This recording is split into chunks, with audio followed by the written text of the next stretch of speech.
Om Tava Kathamritam Tapta Jivanam Kaviviritam Kalmashapaham Shravanamangalam Srimadaatatam Bhuvigrinanti Bhurida Jana.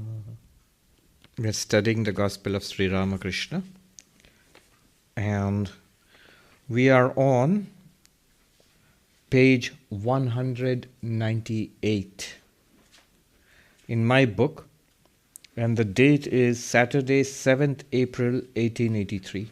Saturday, 7th April 1883. Those who were following on a book, you can find it. So this is Sri Ramakrishna's visit to Balaram Mandir. That's the house of Balaram Babu, who was one of Sri Ramakrishna's closest disciples. And that house is now an ashram.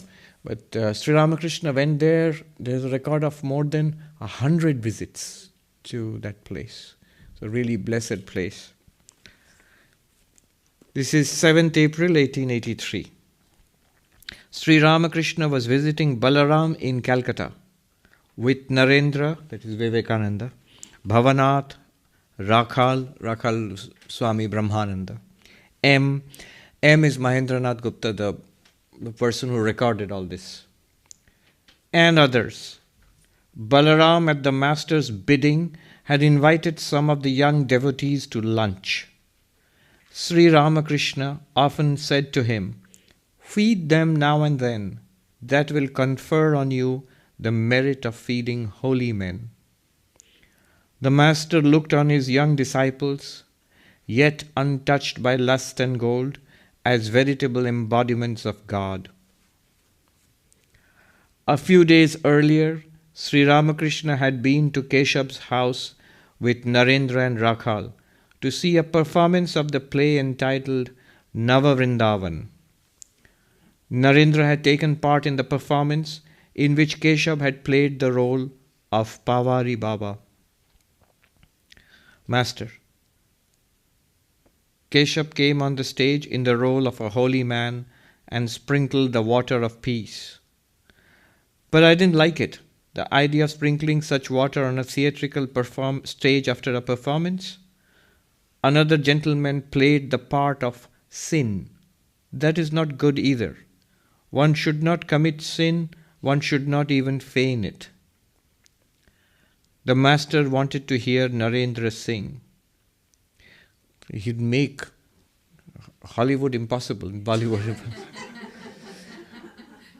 On the other hand, Sri Ramakrishna did approve thoroughly of the theatre. So he would go to the theatre, he went there a number of times, and he is regarded as a kind of patron saint for Bengali theatre. Even now in major theatrical performances in Calcutta, I hear in the green room, they often have a picture of Sri Ramakrishna. The master wanted to hear Narendra sing. The young disciple was not feeling well, but at the master's earnest request, he sang to the accompaniment of the Tanpura. So a number of songs. These are Brahmo songs. Sing, O bird that nestles deep within my heart. Sing, O bird that sits on the Kalpa tree of Brahman. Sing God's everlasting praise. Then he sang, Brahman, joy of the whole universe, supreme effulgence, God beginningless, Lord of the world, the very life of life. And then again, O King of kings, reveal thyself to me. I crave thy mercy, cast on me thy glance. So I'm not reading the entire translation, but the translation of the songs are really good. I think it was John Moffat, who was a well-known poet, who did most of these translations. Right here in the Ramakrishna Vivekananda Center, Swami Nikhilananda ji, in the 1930s and 40s when he was working on this book. Narendra continued, upon the tray of the sky blaze bright the lamps of sun and moon. See, this song, I'll read the translation fully. It is the arati which is being performed with lamps being waved before the Lord in the evening. So here the poet conceives of the entire universe as an arati of God. So this is the song. Upon the tray of the sky blaze bright the lamps of sun and moon. Like diamonds shine the glittering stars to deck thy wondrous form.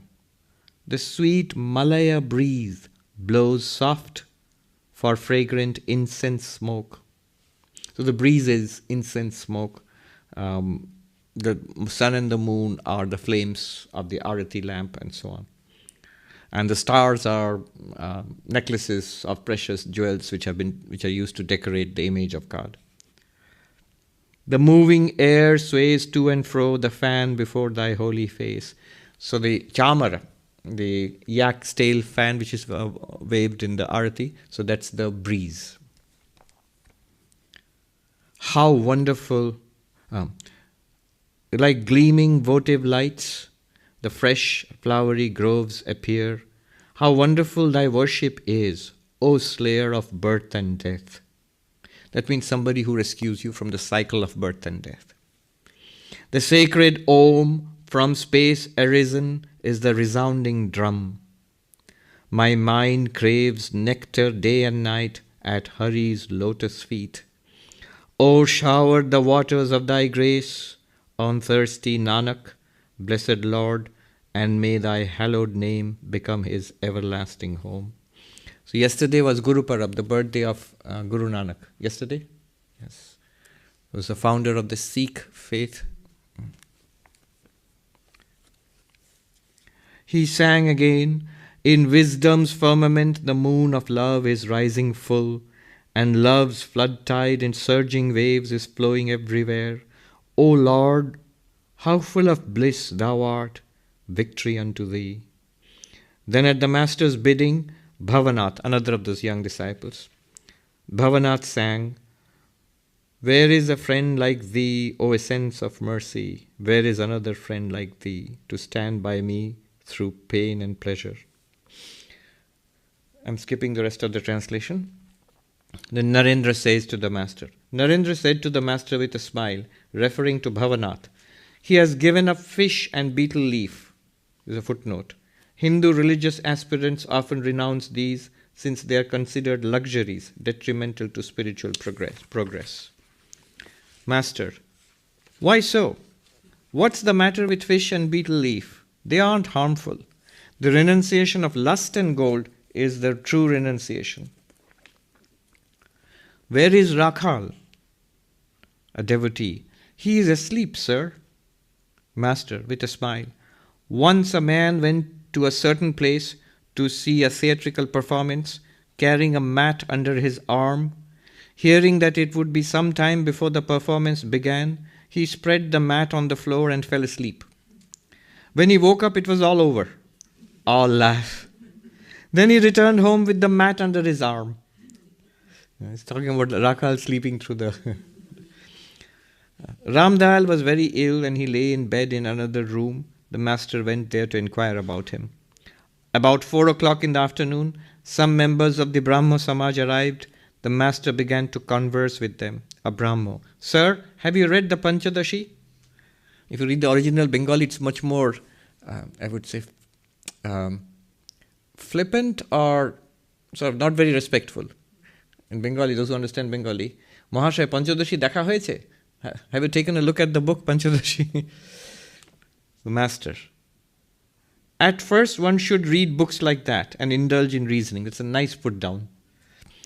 At first, one should read books like that and indulge in reasoning. But later on, and then he sings this song. Cherish my precious mother Shama tenderly within, O mind. May you and I alone behold her, letting no one else intrude. One should hear the scriptures during the early stages of spiritual discipline. After attaining God, there is no lack of knowledge.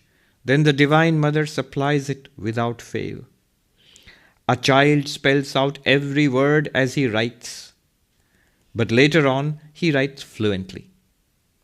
The goldsmith is up and doing while melting gold. As long as the gold hasn't melted, he works the bellows with one hand, moves the fan with the other, and blows through a pipe with his mouth. But the moment the gold melts and is poured into the mold, he is relieved of all anxiety.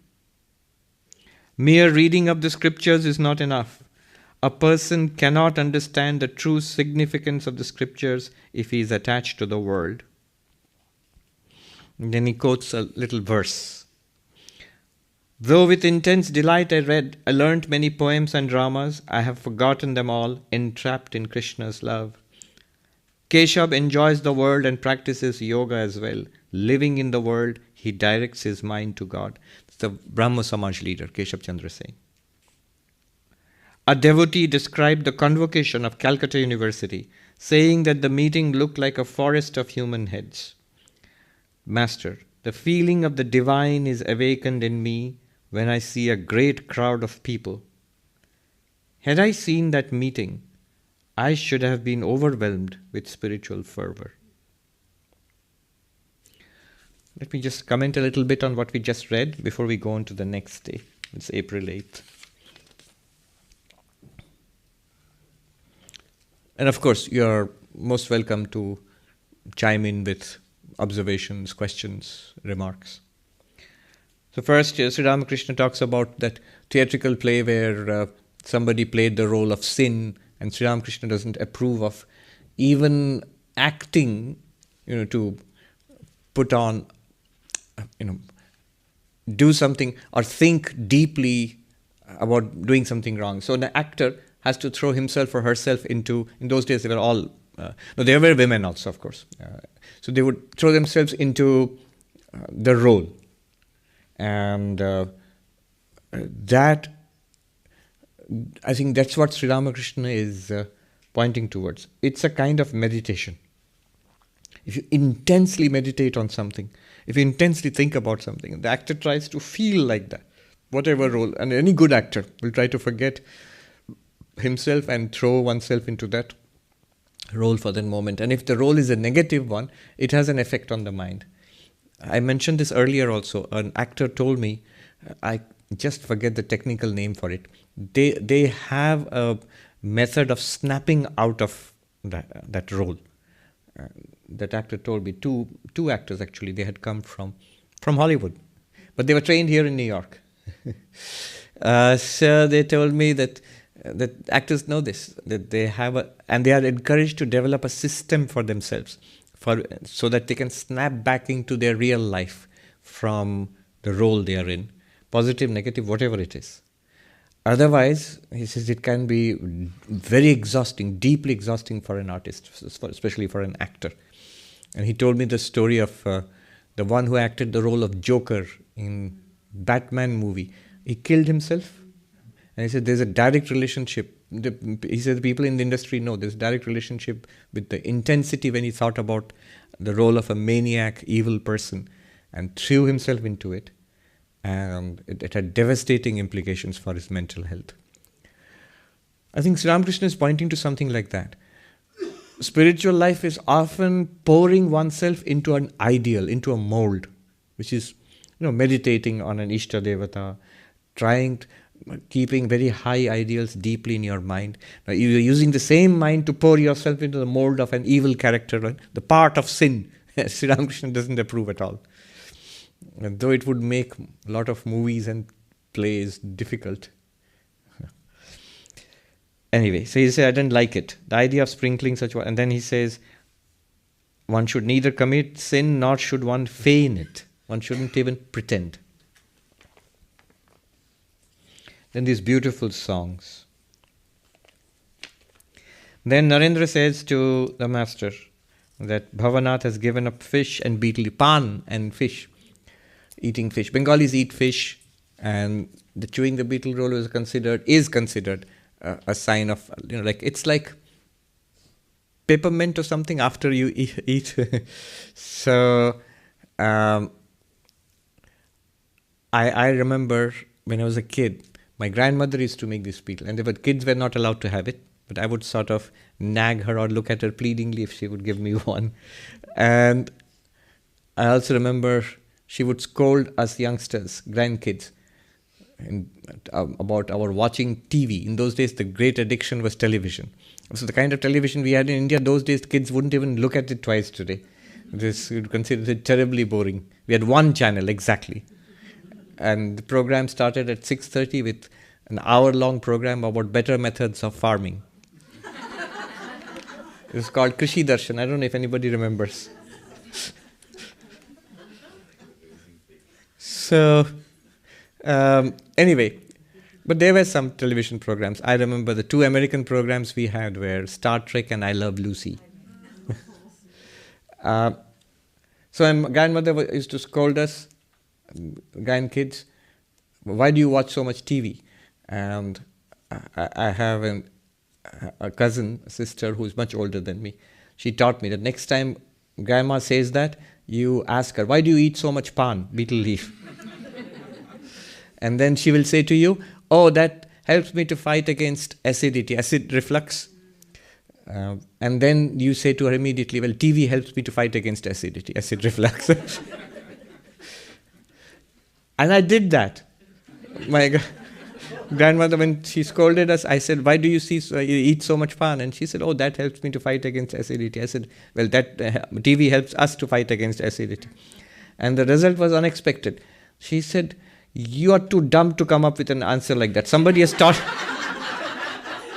I was considered too innocent to think of such smart aleck replies. So I was forced to confess who taught me, and I finally had to rat out on my sister, on my cousin. Somebody has taught you this. So Sri Ramakrishna would again and again emphasize, and he will do so later in this conversation, on the importance of renunciation of worldliness.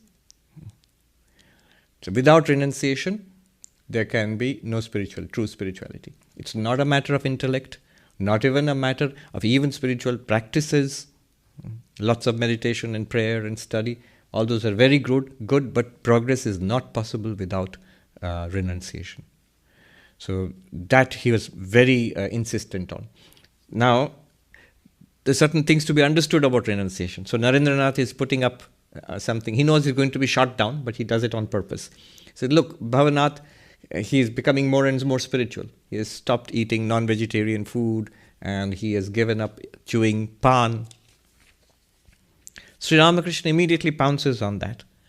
In Bengali, was shaky, that means, goodness me. Why so? What's the matter with fish and betel leaf? They aren't harmful. Interesting. And then he says, real renunciation, which he says is ad nauseum throughout the book, is renunciation of lust and gold. This urge towards carnality and this urge for acquisition in the world. These two are these are the planks of samsara. These are the roots of samsara. You cut at that, spiritual life becomes easy. So he immediately said, the renunciation of lust and gold is the true renunciation. I was reading just recently Swami Chetananandaji, who has written a very nice volume of his memories of senior monks. So he was talking with Swami Bhuteshanandaji, who was the 12th president of our order. His last conversation with Swami Bhuteshanandaji. And he said, in the West, I talked to people, this was decades ago. Now what he said is absolutely true of India also. In the West, there are often people come to us to ask for advice, saddened. He gives examples. He says, someone is divorced, someone is depressed, some are deluded and mentally ill, and many other problems. What advice should I give? How should I respond to that? Bhuteshanji says, unless there is renunciation of worldliness, there's bound to be suffering. See, he traces it all back. So these deep shadows in our lives, it's grounded in worldliness. Somewhere we are holding on to the world or seeking the world, giving importance to the world. Not seeing God in the world, we're seeing the world in the world. World means people, relationships, acquisition, fame, privilege, importance, whatever it is we want from the world, acknowledgement, and we will not get it. The world will twist us up and chew us up and spit us out. And that's what's happening. Whether it's breakups in relationships, whether it is, depression due to I didn't get enough Facebook likes, or whatever it is. If it deeply troubles us, we are somehow deeply connected to the world. This is the analysis. Then he goes on. There's little humorous. Always there's once in a while there'll be a little touch of humor. Where is Rakhal, Swami Brahmananda? He is sleeping, he's taking a nap. And Sri Ramakrishna tells the story of the man who went to see the theatrical performance, fell asleep. There's time, let me take a nap. By the time he got up, it was all over. People were going on. He happily put the mat under his armpit and he walked back home. And so there are any number of... spirituality generally is sleep-inducing. We sort of feel it's good for us, so I should go there, listen to this, or practice meditation, whatever it is. And all of it is rather boring and sleep-inducing. Because we are used to having our nerves tickled by the world. In comparison to that. Anything which is grosser, which is more sensational, which is more external, is damaging to that which is finer and more internal. I remember we were introducing computers in the school. When I was a novice, a monastic novice, so we were teaching in a school. This was 30 years ago. And one senior monk asked me, what are these computers for? Who are they for? I said, all the kids. And those were, I don't know if anybody still remembers them, they were called BBC computers. Those little machines, good for kids. I said, for the kids. And he said, no. Those kids who love reading books, leave them alone. Those kids who are not interested in books, who are not interested in their studies, try to get them interested through pictures and music and things like that, which you have. What used to be called in those days, the big technology was a multimedia. You could have colored monitors and you could have sound and animation. If you try to show any kid today anything like that, they'll roll their eyes. They'll think you're crazy. Anyway, so the point being, if a kid already is interested in something higher, loves a subject, math or something, let them do that. Don't again divert them with pictures and movies and cartoons. There's an ancient Sanskrit verse which goes like this.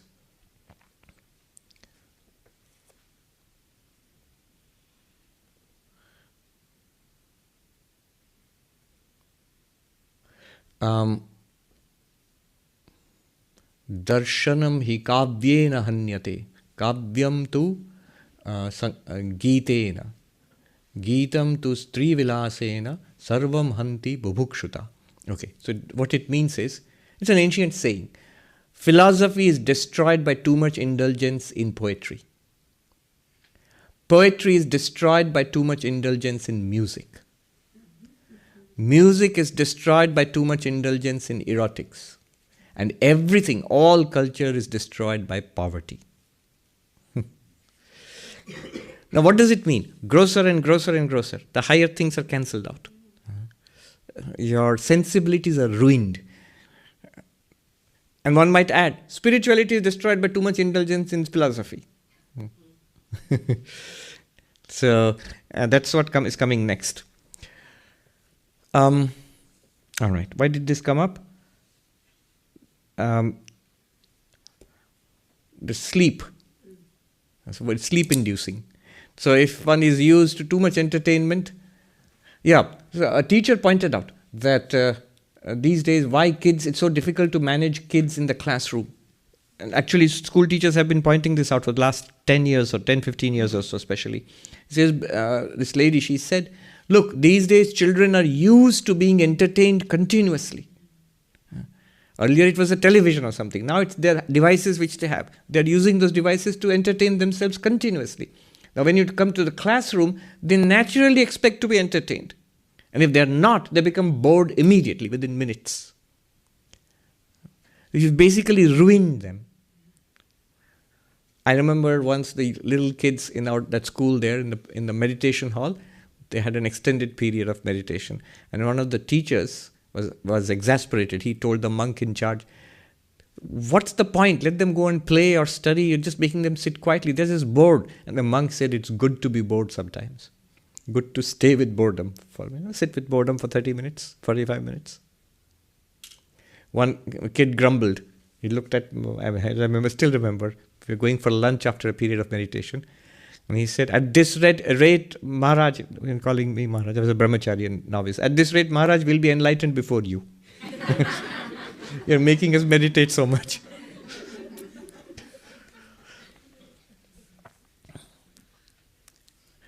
Sleep inducing. There is this story of Josephine MacLeod. I've mentioned this earlier, here in New York. Swami Sarvapriyananda was there in the Ridgely Manor, Vivekananda retreat. And every day in the morning, she would ask Swami Sarvapriyananda, Swami, did you sleep well? Now, it so happened when Swami Sarvapriyananda was giving a talk, Josephine MacLeod, she was sitting in the front, and she nodded off. She dozed off a little bit. And the Swami got his chance. While he was greeting people at the door, when Miss MacLeod came up to him, he said, Madam, did you sleep well? Swami Yogatmanji told me this joke about the pastor who gave a talk, and the gentleman came to the pastor the next day and said, Father, after your sermon yesterday, I couldn't sleep all night. And the pastor looked suitably happy and he said, oh, it moved you so much. And then the gentleman said, no, not quite like that. I mean, if I sleep in the daytime, I can't sleep at night. So this man got up after the theatrical performance and walked home with the mat under his hand.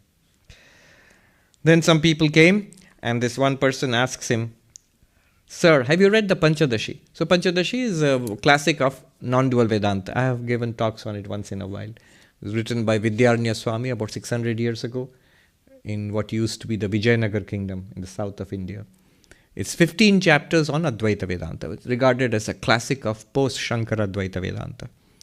But lots of subtle arguments and lots of discussions, beloved of many pandits and monks, those who are of the non-dualistic persuasion. Now Sri Ramakrishna gives him a nice put down. He says, yes, at the beginning you should read things like that. But as one goes along, after attaining God, there is no lack of knowledge. Then the Divine Mother supplies it without fail. Sri Ramakrishna used to say, the Mother has shown me what is there in your Veda and Vedanta. It's a truth that is realized directly. You can realize it through study of Panchadashi, meditation, inquiry, devotion, whatever method, all sorts of methods. Ultimately, when we do realize it, you realize it's because of the grace of God. When it does happen, you see there's no direct connection between your efforts, whatever they were, and the actual realization. And once you have that, then you don't need all those things. The method of the seer and the seen, Drigdrishya Viveka, the method of the 5 sheets of the human personality, Panchakosha Viveka, the method of the waking, dreaming, deep sleep. It's not that a person who has realized God, who has got self-knowledge, will use those methods. It's just that we are trying it and we are not getting to the result, and that person has realized, so that person can try that method and get to Brahman or self-knowledge every time. No, that person doesn't need those techniques anymore. It's like once you have, it's a dark room, you know where a certain thing has to be found, you know where it is. So once you know where it is, even in the dark room, you can navigate your way and find that thing. The person who doesn't know where it is will have to be given detailed instructions and will have to keep trying until he or she finds it. That's a good example. Sri Ramakrishna, in the last time we read it, he gave the example of when the country is flooded. So when the country is not flooded, you have to take a boat, and as the river winds this way and that way, go to the next village. But when the country is flooded completely, you don't have to go by the river. You just take the boat and go directly to the next village. Similarly, when you know what it is, self-knowledge, Atman, it's directly available to you. I met this gentleman today, very interesting. He sings in strawberry fields. He always sings Beatles songs. So once he was singing and he said, I want to talk to you. And then we just met today in the morning. I was walking and he called me. He said, hey, there's something I wanted to check with you. And he just told me a little bit about his background. During the days of Maharshi Mahesh Yogi here, he used to practice transcendental meditation, and he's been practicing it for decades now. And he says, a couple of things. it's not really necessary to go through all those steps once you have noticed it, right? That's one. I said, absolutely right.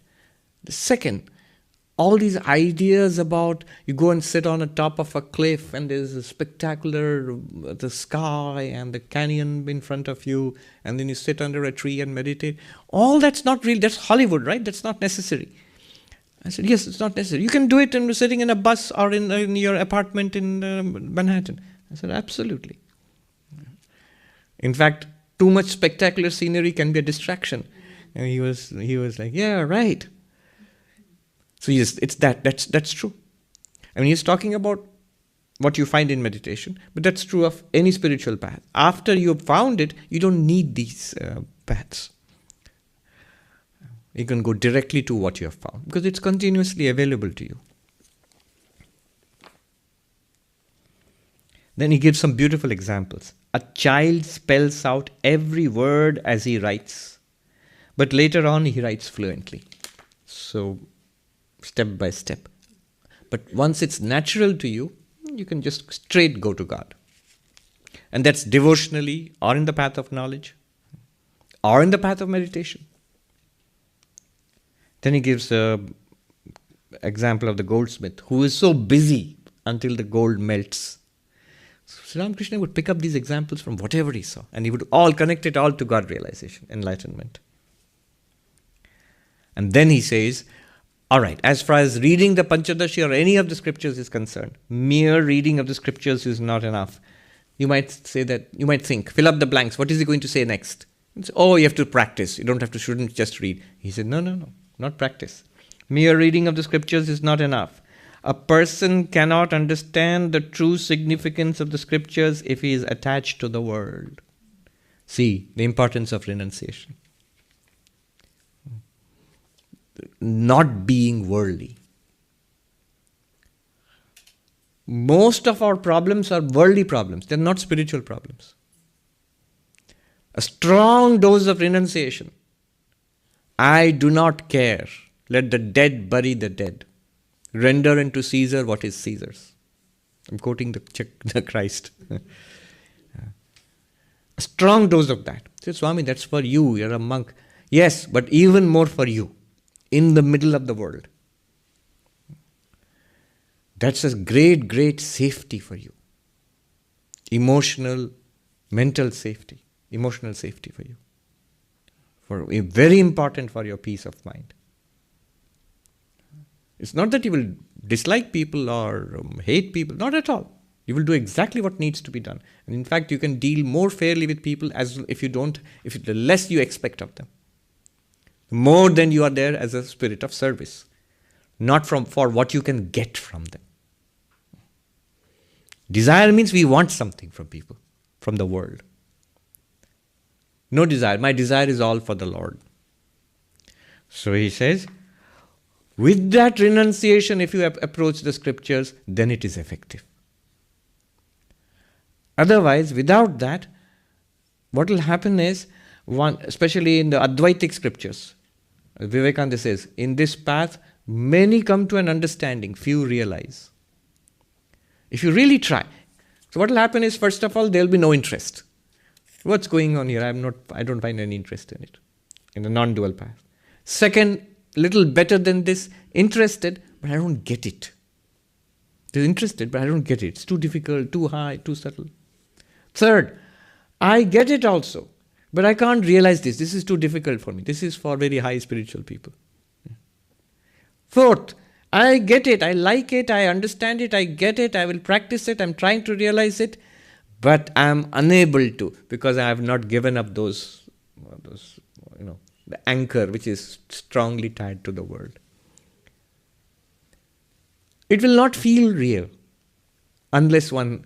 I've noticed there is a certain point to sitting on a mountaintop.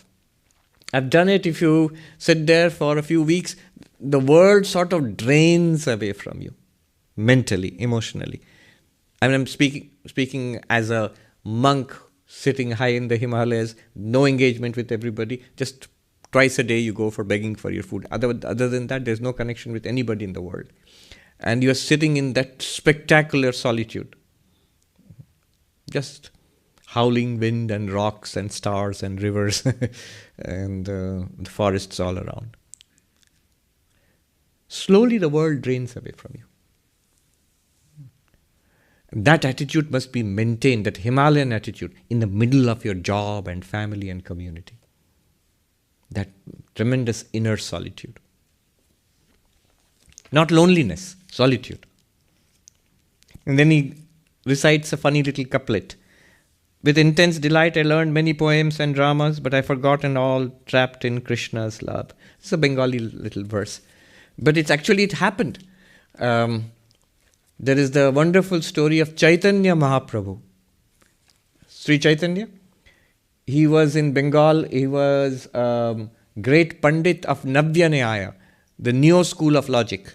Navya Nyaya in Bengal, about 500 years ago. And he had a school. So it was the fashion of masters, Pandits in those days, in those areas, in Navadvip, to have their own little school, and people would come and learn logic from you. Grammar, logic and things like that, Sanskrit. And he would teach. But when he became converted to the love of Krishna, he came back. He had gone on pilgrimage, then he came back. And then he started teaching again. One day he was teaching and he saw the students all looking up at him puzzled. And he said, "What happened? Am I saying something wrong?" But he said, "Sir, you have not been teaching us logic. You're just talking about Krishna." And then he said, with tears in his eyes and hands folded, that henceforth, let me give you this little bit of advice. If you seek your welfare, then give up all this nonsense and seek Krishna only. And this is the last day of school. He wrapped up his school. No more teaching of logic. So here he says, I have learned so many things, but I have forgotten it all, entrapped in Krishna's love.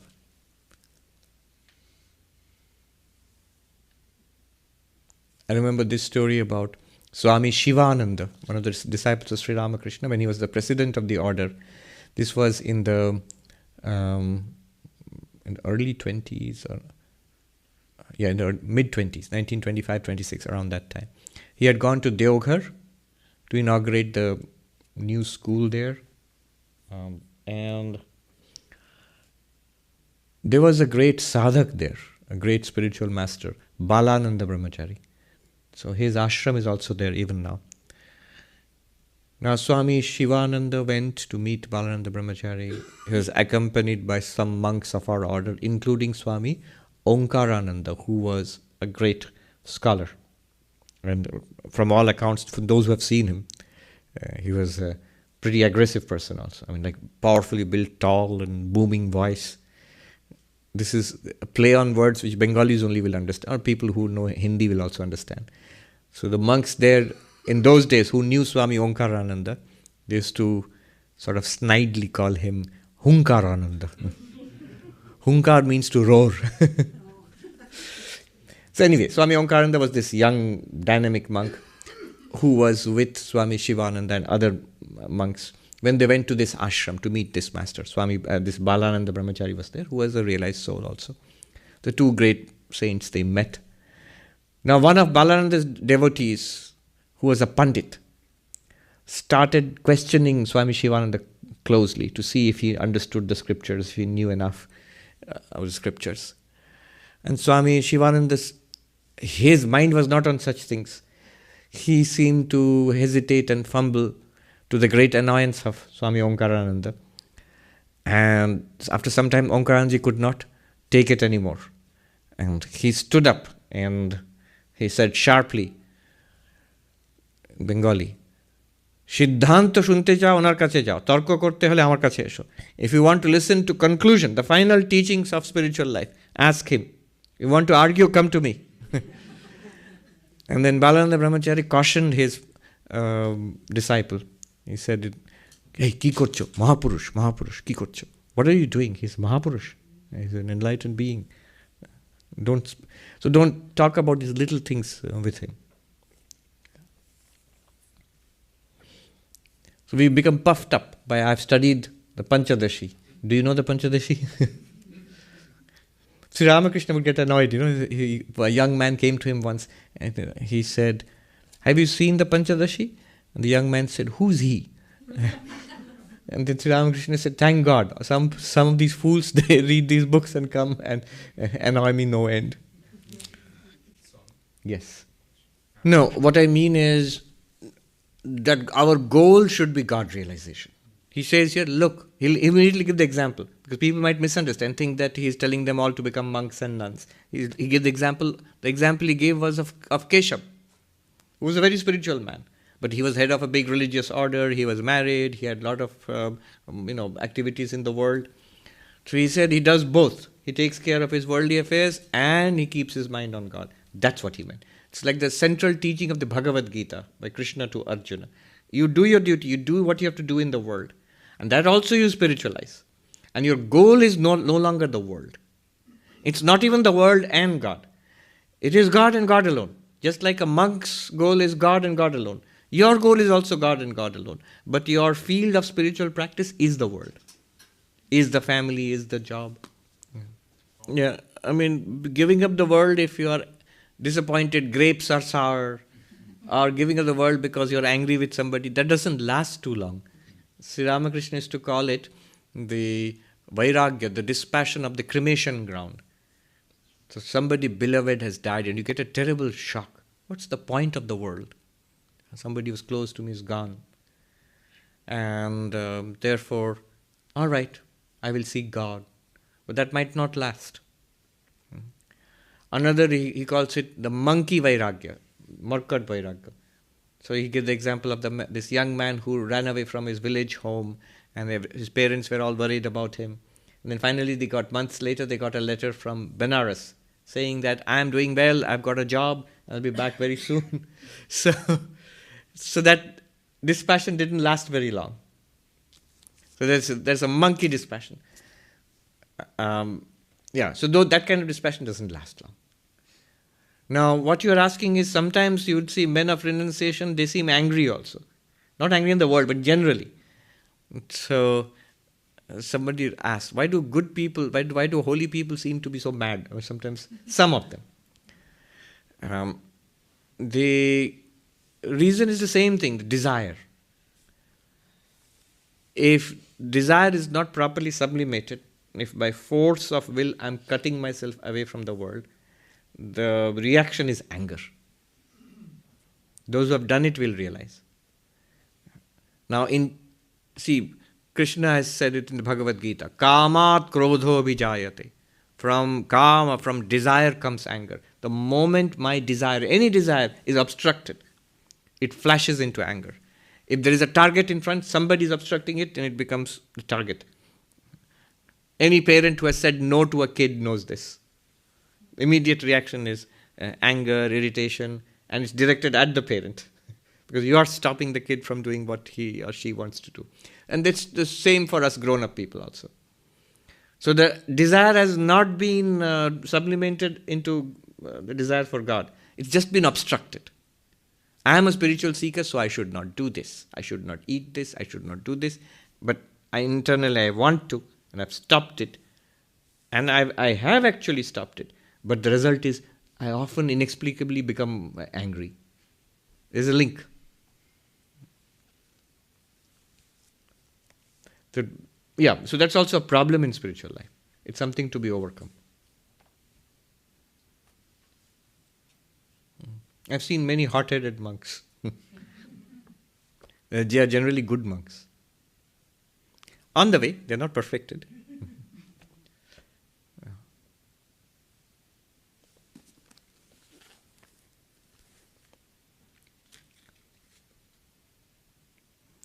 Then, so mere reading of scriptures is not enough. Any kind of scripture, not just non-dual scriptures, devotional, whatever scripture it is combined with dispassion. Vivekananda says the turning point in spiritual life is renunciation. The karma yogi gives up all selfish ends and all action is now selfless for the welfare of others or as a duty. The bhakti yogi gives up all these selfish desires into one almighty love of God. The Raja yogi, meditator, gives up all experience of the world. I will see, hear, smell, taste, touch. There's a hunger. We don't know it. It's only when you deprive yourself, you'll realize how much hunger there is. Why is solitary confinement a punishment? Unless you're ready for it. Why is it a punishment? When you deprive yourself of worldly experience, and if you consciously give up worldly experience to turn inwards.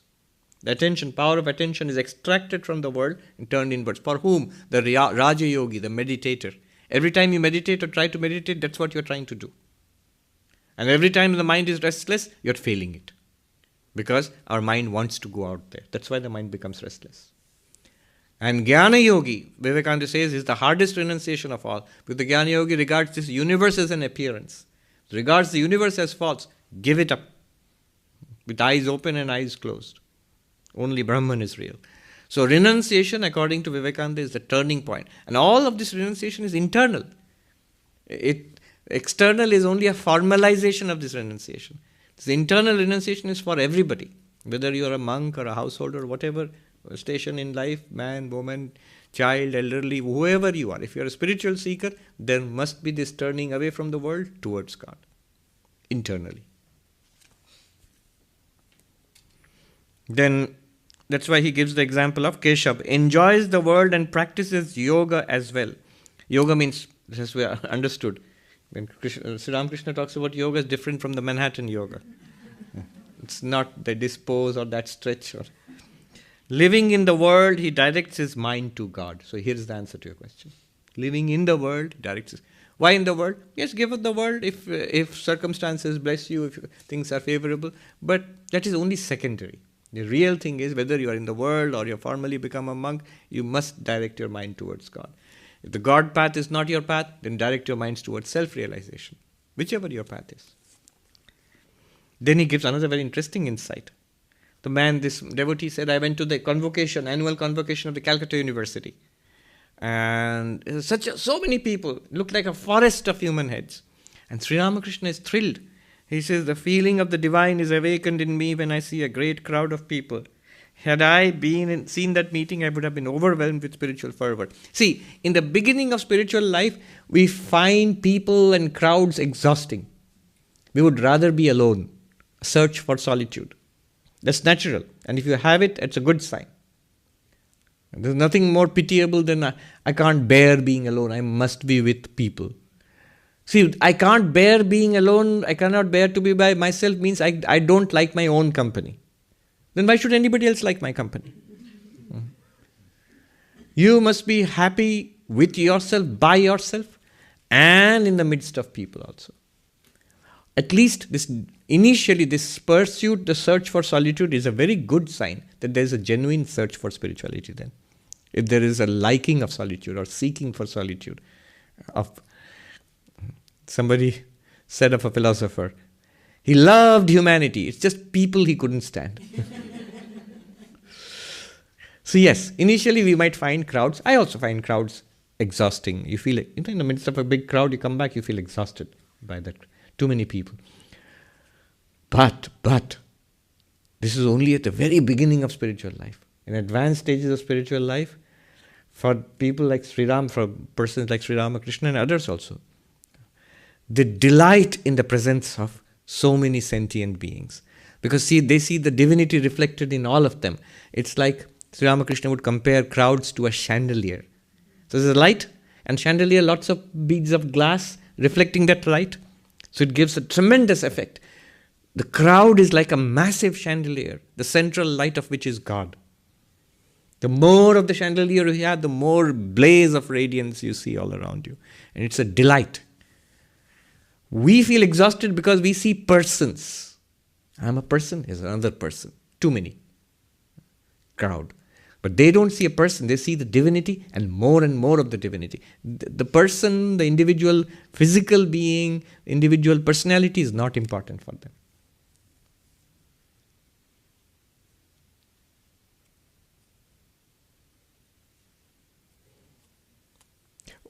I'll come to you. Don't forget your question.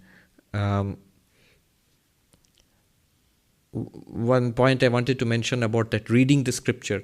Sri Ramakrishna says that only in the beginning. Later on, Like a person, like a child reads, spells out every letter of a word, but then just writes fluently afterwards, and so on. And he gives examples. I was reading the teachings of maybe the greatest Islamic philosopher, Ibn Arabi. Ibn Arabi, in English, of course, I was reading. I was struck, I didn't know this story. He says that all his writings, they flow from a central realization which he had before his spiritual practice. This is just by the grace of the Almighty. One day I had this realization of what he says, this one knowledge or one vision. And he says, whatever I've written from there, from that time till today, voluminous writings, is just an elaboration of that one vision. So that's true. From the enlightened perspective, from someone like Sri Ramakrishna's perspective, all Panchadashi or whatever we read, these are just further and further elaborations of one central vision, which is very clear to them always, effortlessly. For us, we have to start at the other end. As he says, in the beginning of spiritual life, you need to listen to the scriptures, you need to think about it, you need to do worship, meditate, pray, repeat a mantra. All these practices you need as you work your way, like the goldsmith trying to melt the iron. Yes, the question. Tell us your name and ask the question. My name is Shashidhar. So again, theme of renunciation. I've been hearing about it, and I have you mentioned today and earlier days. One of the way for people like us is to spiritualize everything you do. That it still feels a bit abstract. Can you help us with some few practical steps to renunciate, or just some tips? Not tips, very important. This is a central step. The beginning of spiritual life comes here. Consciously, deliberately. What is my purpose in life? What am I trying to do? See, one can come to an ashram and meditate because I want some stress relief. One can come and to a temple and pray because I want blessings of the Lord so that my business succeeds or my health problems go away. So these are worldly goals. Now my life for God realization, if I'm sure that God realization is possible, enlightenment is possible, moksha, mukti, nirvana, whatever you call it, is possible. God is a reality. And that's my goal in life. That shift has to come first. Why would I at all do that? Because nothing else is working. One must become a little skeptical about the world, the promises of the world. See, the world is not at fault. We have been putting too much load on the world. I expect the world to satisfy me completely. It cannot. It was not designed to do that. The world was designed to afford us a place for spiritual learning and growth, that much. So once I decide God realization is my goal, I may not put it in this language. I may say I am seeking God. Mahatma Gandhi, I often say this. So he himself writes, when people ask me, who am I? People think different things about me. Mahatma Gandhi writes, some think I am a politician fighting against the British for the independence of India. Some think I am a social reformer. Some think that I am an educationist, and so on. All of which was true actually. But if you ask me, I am a simple man in search of God.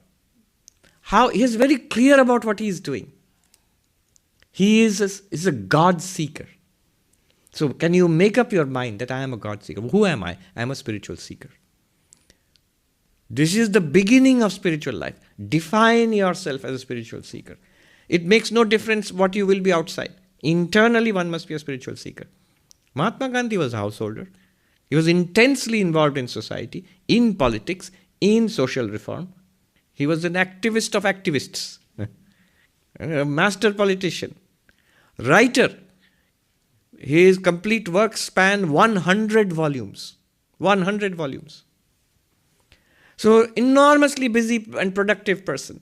But internally, I'm a simple man in search of God. All of these he harmonized as sadhana. So that is the first step. Bhagavan Buddha says in his eightfold path, Ashtanga Marga, eightfold path. What is the way to enlightenment, nirvana, eightfold path? First step, Samyak Drishti. Right view. Right view of what? Right view of life. What is this life for? Swami Vivekananda says the goal of life is manifestation of the divinity already within us. Sri Ramakrishna puts it even more simply. God realization is the goal of life. It is the goal of life whether we agree or not, but if you agree, then you are a spiritual seeker. That is first. Now that is most important. Then comes, what will I do? So my job is there, family is there, community is there, my personal life is there. All of that has to be connected to God. So I take care of wife, children, father, mother, relatives, seeing the divinity. Suppose I love Krishna, so I see Krishna in them. It might be imagination at our stage, but remember, it's not imagination. All the saints and scriptures affirm that is the truth. What you think, oh, my father, mother, my wife, children, delusion. It's a delusion. Only seems to be so for a short while, very short while. The reality is none other than that one divinity is appearing in all these ways before me. And my duty towards them is my worship of them. So you have spiritualized your relationships. Spiritualize your work at home, in the office.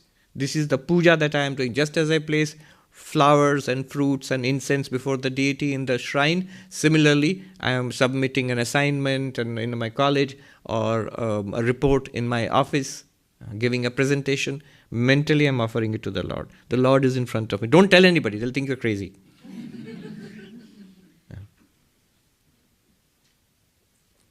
So, you'll get into trouble with HR if you try to do that. So, spiritualizing our daily activities. That's a very powerful thing. Then, the third thing will be a regular spiritual practice, apart from the work, apart from the world. Morning and evening meditation. If you have taken Mantra Diksha, it's very helpful. Mantra Diksha would be a practical thing to do. Morning and evening meditation. Regular study of the scriptures, coming to classes, things like that.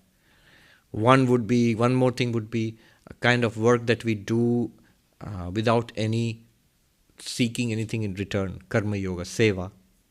So first is the drishti. Seriously think about it. What am I about? What am I doing in life? I am seeking God. Just tell yourself that. It's not a big thing to tell. In Hindi they say, badi baat, choti muh badi baat. I am a very small person saying such a big thing. No. Why? You're a human being. The goal of human life is God realization. You're blessed if we have the least bit attraction towards spirituality. Why not admit it to yourself? Yes, I am a God seeker. I am a simple person in search of God. And that's the definition of my life, internally. Come to believe it deeply. Everything else flows from that. Then the second thing would be to spiritualize my worldly life. Job, family and all of that. Third would be a regular spiritual practice of meditation, prayer, study. And a karma yoga practice of doing things for others without any recompense. It could be an NGO, like some non-profit or your own initiative, whatever it is. Like a sacrifice for others. So these are some of the practical things. One more thing I would just read out and then stop. I just noticed it, that's why before I forget. The next day's discussion. So it starts with April 8th, Sunday, April 8th, 1883. It was Sunday morning. The master, looking like a boy, was seated in his room, and near him was another boy, his beloved disciple Rakhal. M entered and saluted the master. Ramlal was also there in the room, and Kishori, Manilal, Manlik, and so this is Sunday morning. Swami Nikhilananda has left out one big paragraph. I was surprised. He's left it out, I guess, because it doesn't add anything to the narrative, but the paragraph is important. It's very elevating. Let me read it out. I'll give a free translation from Bengali. That's why I bought the Bengali original today. Usually I don't. So April 8th, Sunday. Nikhilananda starts with, it was Sunday morning. But here the M says, I'll read and translate. Aisho bhai, aaj abar Thakur Sri Ramakrishna ke Dakshineshwar Mandir darshan korite jai. Come, brother, let us once again go to the temple of Dakshineshwar to have a darshan of Sri Ramakrishna. তিনি ভক্ত সঙ্গে কিরূপ বিলাস করিতেছেন, ঈশ্বরের ভাবে সর্বদা কিরূপ সমাধিস্থ আছেন দেখিব.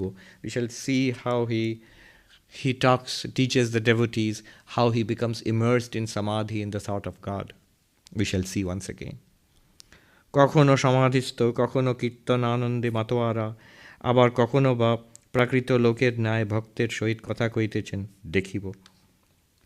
Sometimes he's absorbed in samadhi, sometimes in an ecstasy of love in kirtan, singing and dancing, sometimes like an ordinary man conversing with the visitors, with the devotees. We shall see this again. শ্রীমুখে ঈশ্বর কথা বই আর কিছুই নাই, মন সর্বদা অন্তর্মুখ, ব্যবহার পঞ্চম বর্ষীয় বালকের ন্যায়. From his holy lips nothing comes except words about God. Only talk about God. God talk. His mind is always inward, turned inward. And in his behavior he is like a 5-year-old boy, child. প্রতি নিঃশ্বাসের সহিত মায়ের নাম করিতেছেন. With every breath he takes the name of the mother. একেবারে অভিমান শূন্য পঞ্চম বর্ষীয় বালকের ন্যায় ব্যবহার. Just like a 5-year-old boy, completely devoid of any ego. পঞ্চম বর্ষীয় বালক বিষয়ে আসক্তি শূন্য, সদানন্দ সরল উদার প্রকৃত. The 5-year-old child is completely devoid of any attachment to any object, always full of joy, simple and open-hearted. Ek katha, there is only one teaching, one thing that Sri Ramakrishna talks about. Ishwar shatto ar shab anitto dudiner jonno. There's only one thing always. God alone is real. Everything is temporary. Just a matter of 2 days. A couple of days in this world. Chalo, সেই প্রেমোন্মত্ত বালককে দেখিতে যায়. Come, let us go to see that child always absorbed in the divine love. Mahayogi. No need to translate. Mahayogi. অনন্ত সাগরের তীরে একাকী বিচরণ করি. What an extraordinary expression. অনন্ত সাগরের তীরে একাকী বিচরণ করিতেছেন. Walking solitary on the shores of some infinite ocean, which he alone sees. সেই অনন্ত সচ্চিদানন্দ সাগর মধ্যে কি যেন দেখিতেছেন. And in that limitless ocean of existence, consciousness, bliss, he's seeing something. দেখিয়া প্রেমে উন্মত্ত হইয়া বেড়াইতেছেন. And as seeing that, whatever he's seeing, he is immersed in love and walking around alone on the beach, on the shores of an ocean of immortality. It is Sunday morning. So Nikhilananda starts with it Sunday morning. He has left out this whole paragraph. Yeah, it's a poetic, I thought maybe he thought it was a bit much, but it's so ecstatic. It gives you an insight into the level at which M, the author, understood Sri Ramakrishna, his inner experience of Sri Ramakrishna. All right. Om Shanti Shanti Shanti Hari Om Tat Sat Shri Ramakrishna Arpanamastu. Next class, next Tuesday, we'll meet a 280-year-old yogi in this, it'll come, Trailanga Swami. And we'll meet Mark Twain. I kid you not. Actually, not Sri Ramakrishna, but there's a connection with Swami Bhaskarananda. There's people who will come in the next discussion.